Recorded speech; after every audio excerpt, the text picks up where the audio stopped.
اکیلے اس طرح کے پبلک اجتماع جہاں پر ہو رہے ہوں. بہرحال ناظرین مطاف خالی ہے مگر حرم کی فضاؤں میں طواف جاری ہے.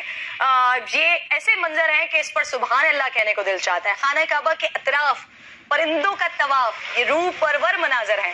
کرونا وائرس کے خدشے پر مطاف میں طواف ایک ہفتے سے بند ہے لیکن یہ ہر مسلمان کے لیے بہت روح پرور منظر ہے کہ خانہ کعبہ کے اوپر ہم دیکھتے ہیں کہ یہاں پر طواف اس وقت ہو رہا ہے.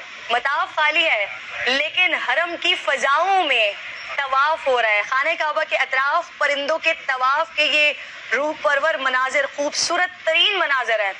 کرونا وائرس کے خدشے پر مطاف میں طواف ایک ہفتے سے بند ہے اور ہم لوگوں کے اس پر تاثرات دیکھتے ہیں. کچھ افسوس کا اظہار کرتے ہیں, کچھ یہ کہتے ہیں کہ شاید اللہ رب العزت ہم سے ناراض ہو گیا ہے, اس وجہ سے اپنے قریب آنے نہیں دے رہا ہے, طواف کرنے نہیں دے رہا ہے. لیکن یہ آپ دیکھیے, یہ آسمان پر اللہ رب العزت کی ثناخوانی ہو رہی ہے, اللہ رب العزت کے حرم کا طواف ہو رہا ہے. بہت خوبصورت منظر اس وقت آنکھوں کو دیکھنے کو مل رہا ہے جو بہت ہی زیادہ بھا رہا ہے, بہت خوبصورت لگ رہا ہے کہ یہ دنیا, یہ چرند پرند اللہ رب العزت کی ثناخوانی کے لیے بنائے گئے ہیں اور اگر زمین پر انسان نہ کر پائیں تو آسمان پر یہ پرندے موجود ہیں جو حرم کا طواف کر رہے ہیں.